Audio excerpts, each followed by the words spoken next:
Hello students, how are you?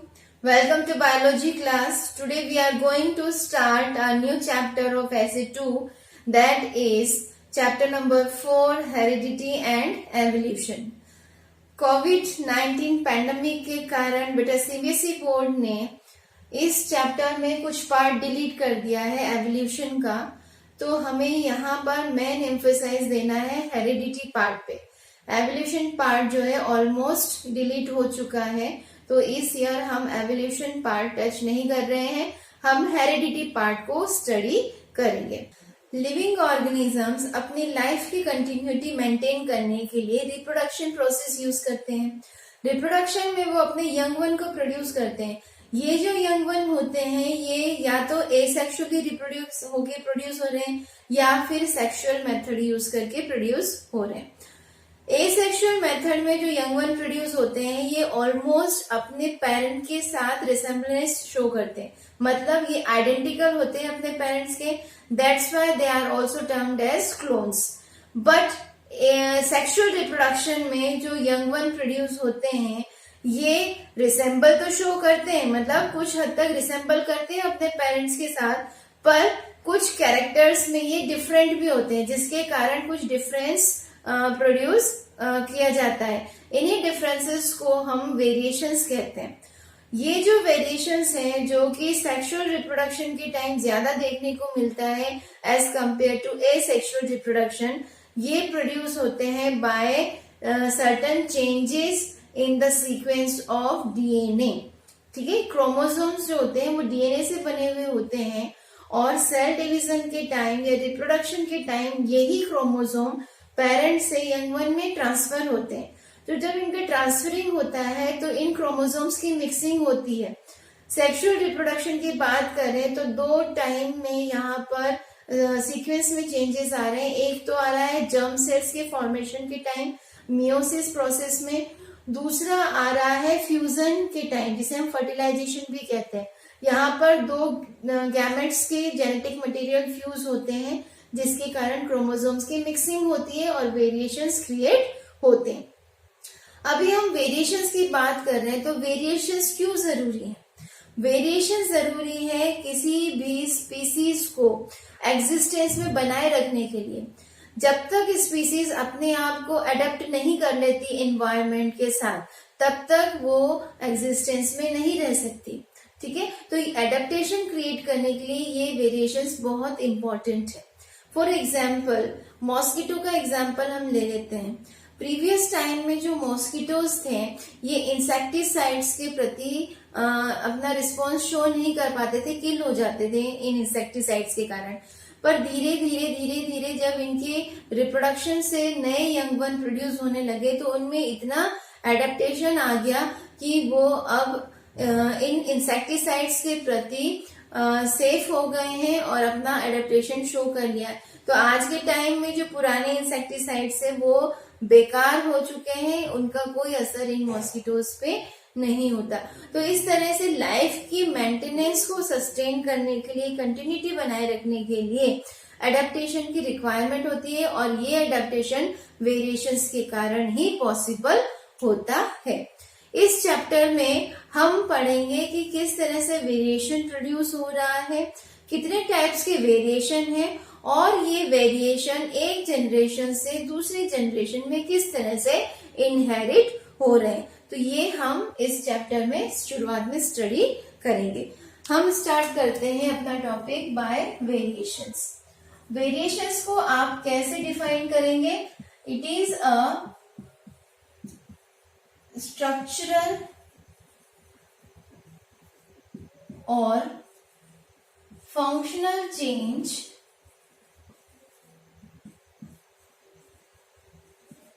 occurs in the body of individual. Okay? किसी भी individual की body में structure wise या function wise जो चेंजेस होते हैं उन्हें ही हम क्या कह रहे हैं? वेरिएशंस। वेरिएशंस प्रोड्यूस होते हैं ड्यूरिंग द रिप्रोडक्शन। ठीक है, वेरिएशंस कहाँ प्रोड्यूस होते हैं, कब प्रोड्यूस होते हैं? Variations are produced during reproduction. अब रिप्रोडक्शन हमने देखा था दो तरीके का, तो अगर एसेक्सुअल की बात करें तो एसेक्सुअल में क्लोन बन रहे हैं, क्लोन मतलब आइडेंटिकल यंग वंस बन रहे हैं, इसका मतलब नो वेरिएशन अकर्स, और अगर हो भी रहा है तो काफी लिटिल अमाउंट में हो रहा है, ठीक है। बट सेक्सुअल रिप्रोडक्शन की बात करें तो यहाँ पे जो यंग वंस बनेंगे ये कुछ डिफरेंस लिए होंगे, इसलिए यहाँ पर मोर वेरिएशंस अकर होगा, यहाँ पे ज्यादा वेरिएशंस होंगे, ठीक है। वेरिएशन का कॉज क्या है? What are the different causes of variation? कब ये वेरिएशन प्रोड्यूस होते हैं, कैसे प्रोड्यूस होते हैं? तो कॉज में हम क्या करेंगे, रीजन ऑफ वेरिएशन भी ये इसमें आ सकता है। तो इसमें आप फर्स्ट पॉइंट पे लिख सकते हो डीएनए कॉपिंग के दौरान, ठीक है। ड्यू टू डीएनए कॉपिंग, किसी भी सेल के डिवीजन में सबसे पहला स्टेप होता है डीएनए कॉपी होना, जिसे हम डीएनए रेप्लिकेशन कहते हैं। जब ये अपनी कॉपी बनाता है तो हो सकता है due to some error, DNA copy में जो एरर आ जाती है, माइन्यूट एरर भी हो, तो वो वेरिएशन क्रिएट कर लेता है। तो डीएनए कॉपी एरर के कारण वेरिएशन क्रिएट हो सकता है। दूसरा कब क्रिएट हो सकता है इसका, और दूसरा कॉज क्या होगा? इसका दूसरा कॉज हो सकता है crossing over during meiosis. Meiosis जो सेल डिवीजन प्रोसेस है उसमें एक फेज आता है क्रॉसिंग ओवर का, जिसमें क्रोमोसोम्स के स्ट्रैंड मिक्स हो जाते हैं और एक्सचेंज हो जाते हैं, जिसके कारण वेरिएशंस क्रिएट हो सकते हैं। तीसरा फेज गैमेट फॉर्मेशन जो क्रॉसिंग ओवर का है हम लिख सकते हैं, और नेक्स्ट हम लिख सकते हैं फ्यूजन और फर्टिलाइजेशन। फ्यूजन एंड फर्टिलाइजेशन में क्या हो रहा है, मिक्सिंग ऑफ गैमेट्स हो रहा है, mixing of chromosomes that results in variation, ठीक है। Chance arrangement of chromosomes, chromosomes का कहाँ कौन सा सीक्वेंस जुड़ जाए किसके साथ, तो उसके कारण different types of variations produce होते हैं when young one is produce. तो all this are the causes और reason for variation. Now we are talking about the importance of variation. इतनी वेरिएशन हम पढ़ रहे हैं, इसका जरूरत क्या है, क्यों हम पढ़ रहे हैं इसको, वेरिएशन क्यों जरूरी है? सबसे पहली बात, ये क्या किसमें हेल्प कर रहा है, हेल्प इन एग्जिस्टेंस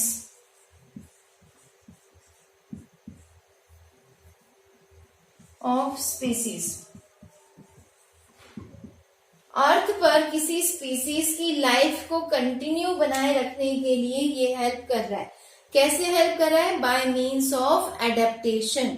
वेरिएशन एक तरह का एडेप्टेशन क्रिएट करवाता है स्पीसीज को, ताकि वो अपने चेंजिंग एनवायरनमेंट के साथ कॉप अप कर सके और उसके अकॉर्डिंग अपने आप को रख सके, ठीक है। अगर कोई स्पीसीज एनवायरनमेंट के अकॉर्डिंग अपने आप को चेंज नहीं करती तो उसकी लाइफ खतरे में आ सकती है और उसकी स्पीसीज खत्म हो सकती है, जैसे कि डायनासोर की स्पीसीज खत्म हो गई, ठीक है। तो वेरिएशन क्या किसमें हेल्प कर रहा है, एग्जिस्टेंस ऑफ स्पीसीज में हेल्प कर रहा है। It is a base of evolution. इसी वेरिएशन के कारण एवोल्यूशन देखा जाता है। एवोल्यूशन मतलब होता है ये डिफरेंस आ जाना, ठीक है, एक स्पीसीज से दूसरी स्पीसीज बन जाना, या कैरेक्टर्स में बहुत ज्यादा एडवांसमेंट आ जाना, ठीक है।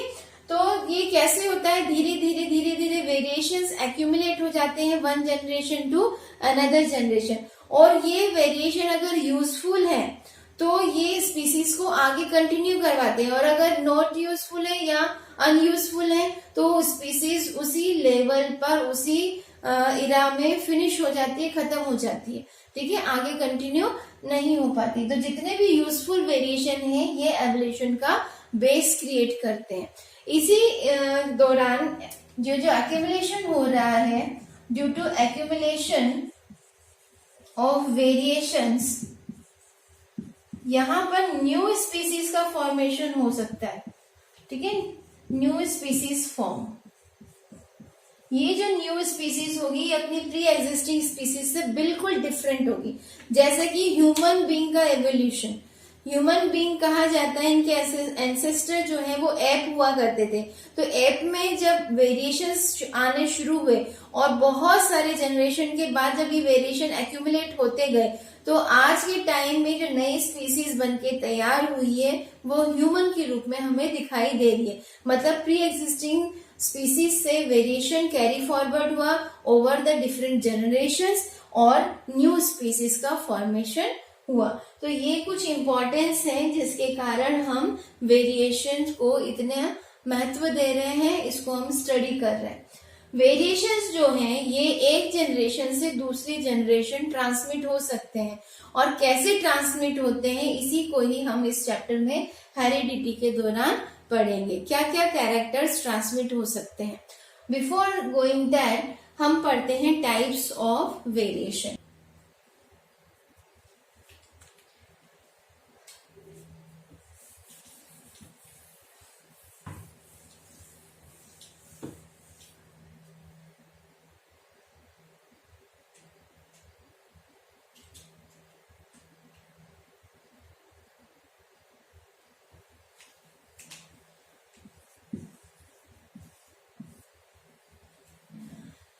Now source of genetic variation, किस हिसाब से ये जेनेटिक वेरिएशन क्रिएट हो रहा है।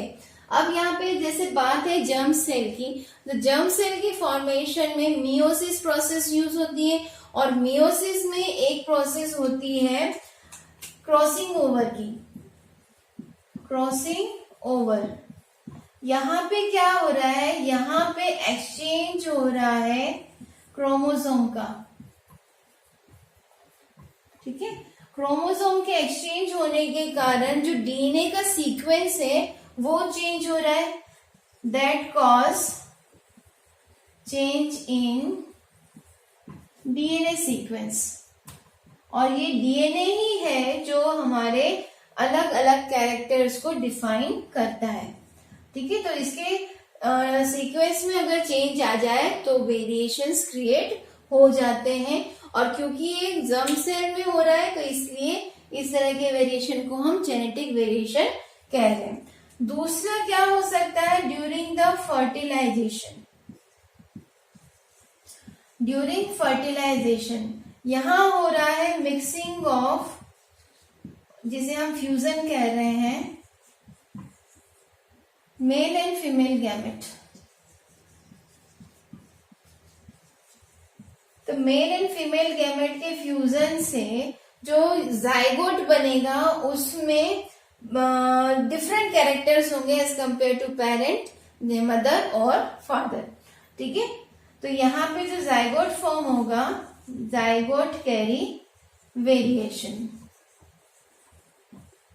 तो इस तरह की जो वेरिएशन है ये भी क्या कहला रहे हैं, जेनेटिक वेरिएशन कहला रहे हैं। तो ये मेन कॉज जेनेटिक वेरिएशन का यही है, due to crossing over, DNA copy error, इसको हम लिख सकते हैं डीएनए कॉपी एरर, या फिर फर्टिलाइजेशन।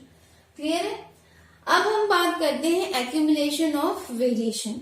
वेरिएशन हमने देखा कि जर्म सेल्स में जो जेनेटिक वेरिएशंस क्रिएट हो रहे हैं ये ट्रांसफर हो सकते हैं from one generation to next generation, या फिर पेरेंट से उनके यंग वन में।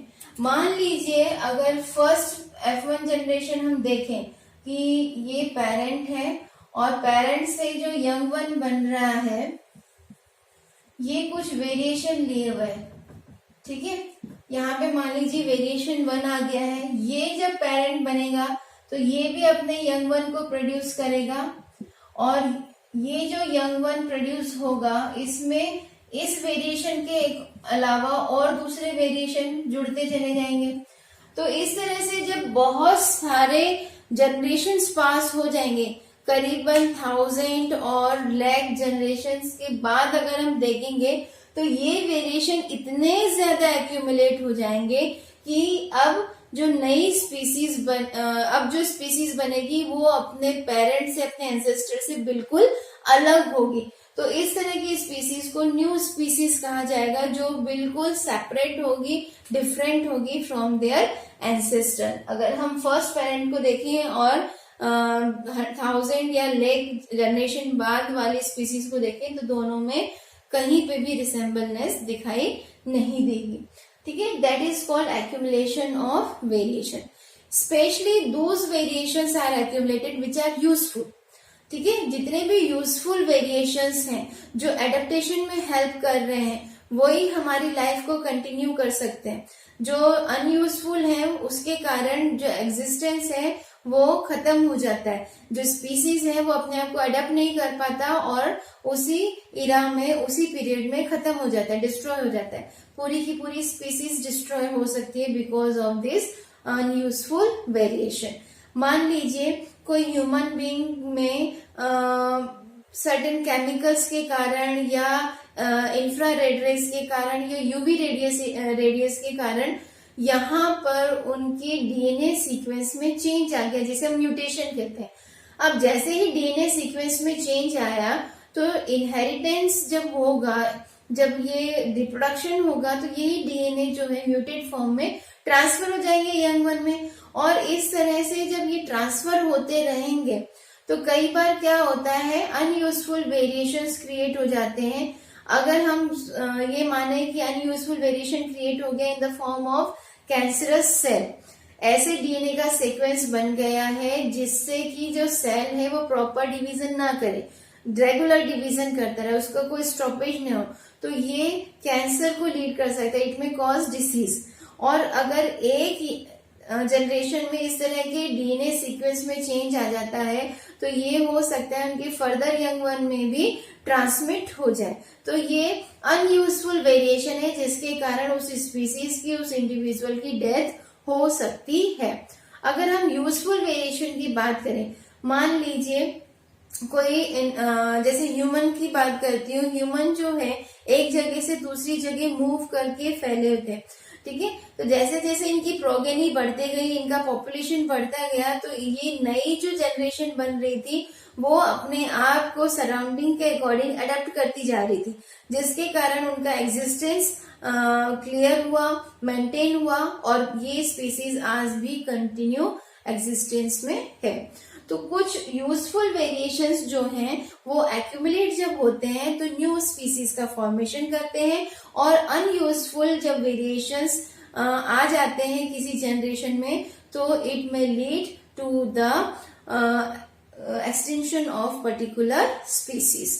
तो यहाँ बेटा आज मैंने आपको वेरिएशंस के बारे में बताया है। नेक्स्ट सेशन में हम पढ़ेंगे हेरिडिटी। हेरिडिटी क्या होता है, क्या मैकेनिज्म होता है, किसने नाम कॉइन किया था, ये हम नेक्स्ट सेशन में देखेंगे। आज basically variations are of two type, one is genetic variation and another one is somatic variation.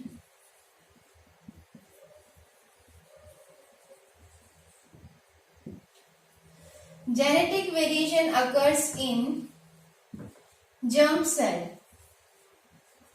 germ cells को हम गैमेट्स भी कहते हैं। ठीक है, जब गैमेट्स में कोई वेरिएशंस आते हैं दैट कॉल्ड जेनेटिक वेरिएशन। अब गैमेट्स जो हैं वो दूसरे यंग वन को प्रोड्यूस करने में हेल्प कर रहा है, इसीलिए कह सकते हैं कि जो जेनेटिक वेरिएशन है ये ट्रांसमिट होते हैं। Genetic variation can be inherited. जो भी जेनेटिक वेरिएशन है वो इनहेरिट होते हैं from parents to their young ones. अब हम बात करते हैं सोमेटिक वेरिएशंस की। Somatic word is derived from the somatic cell. जो भी वेरिएशन यहाँ प्रोड्यूस हो रहा है स्ट्रक्चर वाइज दिखाई देता है और ये सोमेटिक सेल्स में प्रोड्यूस होता है। ठीक है, ये अकर हो रहा है in somatic cells. Somatic cells growth cells को कहते हैं। ठीक है, अब क्योंकि ये ग्रोथ सेल्स हैं, इनका रिप्रोडक्शन से कोई लेना देना नहीं है, तो इस तरह के वेरिएशंस जो हैं ये नॉन इनहेरिटेबल है, या यूं कहेंगे नॉट इनहेरिटेड। ये पेरेंट्स से उनके यंग वन में ट्रांसफर नहीं होते हैं। ये जो वेरिएशन है ये कंटिन्यू हो जाते हैं, ये वेरिएशन कंटिन्यू हो जाते हैं from one generation to next generation, and these variations get destroyed with the death of an individual। एक इंडिविजुअल की डेथ के साथ ये वेरिएशन खत्म हो जाते हैं। ठीक है, जेनेटिक वेरिएशन कौन कौन से होंगे जो कि पास ऑन हो रहे हैं, जैसे हेयर कलर, आई कलर, फिर ear lobe structure. Ear lobe के दो वेरिएंट हैं, जैसे कि एक तो होता है फ्री ईयर लोब और दूसरा होता है अटैच्ड ईयर लोब। वेरिएंट मतलब दो तरह से वेरिएशन शो हो रहा है ईयर लोब में। एक तो होता है जैसे हम फेस बनाए अगर, तो ये जो ईयर लोब है ये नीचे से खुला रहेगा, इसको हम बोलते हैं फ्री ईयर लोब। और अगर ये वाला पोर्शन पूरा स्किन के साथ जुड़ा हुआ है तो that is called attached ear lobe, और ये जेनेटिक वेरिएशन शो होता है इसमें। ठीक है, सोमैटिक वेरिएशन स्ट्रक्चर वाइज है। मान लीजिए किसी के हाथ में 5 की जगह 6 उंगलियां, 6 फिंगर्स है, तो ये जो 6 फिंगर्स का कैरेक्टर आया है, एक्स्ट्रा एक फिंगर जो प्रोड्यूस हो रही है, ये variation due to cross cells हो रही है, और ये उस इंडिविजुअल तक ही लिमिटेड रहेगी, उसकी यंग वन में ट्रांसफर नहीं होगी। 6 फिंगर का जो कैरेक्टर है ये उस इंडिविजुअल की डेथ के साथ ही खत्म हो जाएगा, उसके यंग वन में ट्रांसफर नहीं होगा।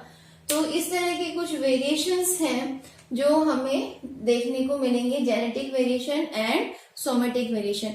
We normally talk about the genetic variation in this chapter. Now source of genetic variation, किस हिसाब से ये जेनेटिक वेरिएशन क्रिएट हो रहा है। अब यहाँ पे जैसे बात है जर्म सेल की, तो जर्म सेल की फॉर्मेशन में मियोसिस प्रोसेस यूज होती है, और मियोसिस में एक प्रोसेस होती है क्रॉसिंग ओवर की। क्रॉसिंग ओवर, यहाँ पे क्या हो रहा है, यहाँ पे एक्सचेंज हो रहा है क्रोमोसोम का। ठीक है, क्रोमोसोम के एक्सचेंज होने के कारण जो डीएनए का सीक्वेंस है वो चेंज हो रहा है, that cause change in DNA sequence. और ये डीएनए ही है जो हमारे अलग अलग कैरेक्टर्स को डिफाइन करता है। ठीक है, तो इसके सीक्वेंस में अगर चेंज आ जाए तो वेरिएशंस क्रिएट हो जाते हैं, और क्योंकि ये जर्म सेल में हो रहा है तो इसलिए इस तरह के वेरिएशन को हम जेनेटिक वेरिएशन कह रहे हैं। दूसरा क्या हो सकता है, during the fertilization. During fertilization यहां हो रहा है मिक्सिंग ऑफ, जिसे हम फ्यूजन कह रहे हैं, मेल एंड फीमेल गैमेट। तो मेल एंड फीमेल गैमेट के फ्यूजन से जो जाइगोट बनेगा उसमें डिफरेंट कैरेक्टर्स होंगे as compare to parent, mother और फादर। ठीक है, तो यहाँ पे जो जाइगोट फॉर्म होगा, जाइगोट कैरी वेरिएशन। तो इस तरह के जो वेरिएशन है ये भी क्या कहला रहे हैं, जेनेटिक वेरिएशन कहला रहे हैं। तो ये मेन कॉज जेनेटिक वेरिएशन का यही है, due to crossing over, DNA copy error, इसको हम लिख सकते हैं डीएनए कॉपी एरर, या फिर फर्टिलाइजेशन। क्लियर है। अब हम बात करते हैं एक्यूमुलेशन ऑफ वेरिएशन की। वेरिएशन हमने देखा कि जर्म सेल्स में जो जेनेटिक वेरिएशंस क्रिएट हो रहे हैं ये ट्रांसफर हो सकते हैं from one generation to next generation, या फिर पेरेंट से उनके यंग वन में। मान लीजिए अगर फर्स्ट F1 जनरेशन हम देखें कि ये पेरेंट है और पेरेंट से जो यंग वन बन रहा है ये कुछ वेरिएशन लिए हुए है, ठीक है। यहाँ पे मान लीजिए वेरिएशन 1 आ गया है। ये जब पेरेंट बनेगा तो ये भी अपने यंग वन को प्रोड्यूस करेगा और ये जो यंग वन प्रोड्यूस होगा इसमें इस वेरिएशन के अलावा और दूसरे वेरिएशन जुड़ते चले जाएंगे। तो इस तरह से जब बहुत सारे जनरेशन्स पास हो जाएंगे, करीबन 1000 और लाख जनरेशन्स के बाद अगर हम देखेंगे तो ये वेरिएशन इतने ज्यादा एक्यूमुलेट हो जाएंगे कि अब जो नई स्पीसीज अब जो स्पीसीज बनेगी वो अपने पेरेंट से, अपने एंसेस्टर से बिल्कुल अलग होगी। तो इस तरह की स्पीसीज को न्यू स्पीसीज कहा जाएगा जो बिल्कुल सेपरेट होगी, डिफरेंट होगी फ्रॉम देयर एंसेस्टर। अगर हम फर्स्ट पेरेंट को देखें और 1000 या लाख जनरेशन बाद वाली स्पीसीज को देखें तो दोनों में कहीं पे भी रिसेम्बलनेस दिखाई नहीं देगी, ठीक है। That is called accumulation of variation. Specially those variations are accumulated which are useful, ठीक है। जितने भी यूजफुल वेरिएशंस हैं जो एडेप्टेशन में हेल्प कर रहे हैं वही हमारी लाइफ को कंटिन्यू कर सकते हैं। जो अनयूजफुल है उसके कारण जो एग्जिस्टेंस है वो खत्म हो जाता है। जो स्पीसीज है वो अपने आप को अडेप्ट नहीं कर पाता और उसी इरा में, उसी पीरियड में खत्म हो जाता है, डिस्ट्रॉय हो जाता है। पूरी की पूरी स्पीसीज डिस्ट्रॉय हो सकती है because of this unuseful variation. मान लीजिए कोई ह्यूमन बीइंग में सर्टेन केमिकल्स के कारण या इंफ्रारेड रेस के कारण या यूवी रेडियस के कारण यहाँ पर उनके डीएनए सीक्वेंस में चेंज आ गया, जिसे हम म्यूटेशन कहते हैं। अब जैसे ही डीएनए सीक्वेंस में चेंज आया तो इनहेरिटेंस जब होगा, जब ये रिप्रोडक्शन होगा तो यही डीएनए जो है म्यूटेड फॉर्म में ट्रांसफर हो जाएंगे यंग वन में। और इस तरह से जब ये ट्रांसफर होते रहेंगे तो कई बार क्या होता है, अनयूजफुल वेरिएशंस क्रिएट हो जाते हैं। अगर हम ये माने कि अनयूजफुल वेरिएशन क्रिएट हो गया in the form of cancerous cell, ऐसे डीएनए का सीक्वेंस बन गया है जिससे कि जो सेल है वो प्रॉपर डिवीजन ना करे, रेगुलर डिवीजन करता रहे, उसका कोई स्टॉपेज नहीं हो, तो ये कैंसर को लीड कर सकता है। इट में कॉज डिसीज। और अगर एक जनरेशन में इस तरह के डीएनए सीक्वेंस में चेंज आ जाता है तो ये हो सकता है उनके फर्दर यंग वन में भी ट्रांसमिट हो जाए। तो ये अनयूजफुल वेरिएशन है जिसके कारण उस स्पीसीज की, उस इंडिविजुअल की डेथ हो सकती है।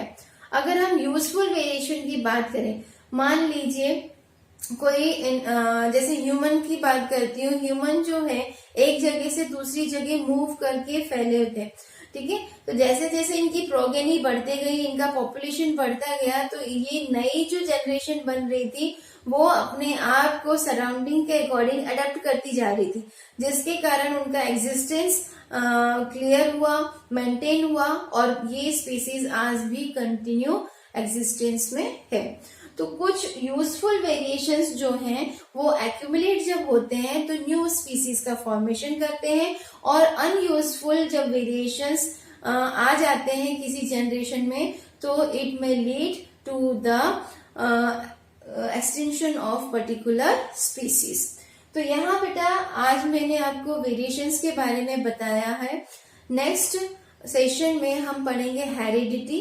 हेरिडिटी क्या होता है, क्या मैकेनिज्म होता है, किसने नाम कॉइन किया था, ये हम नेक्स्ट सेशन में देखेंगे। Until then, goodbye and be safe. Thank you very much.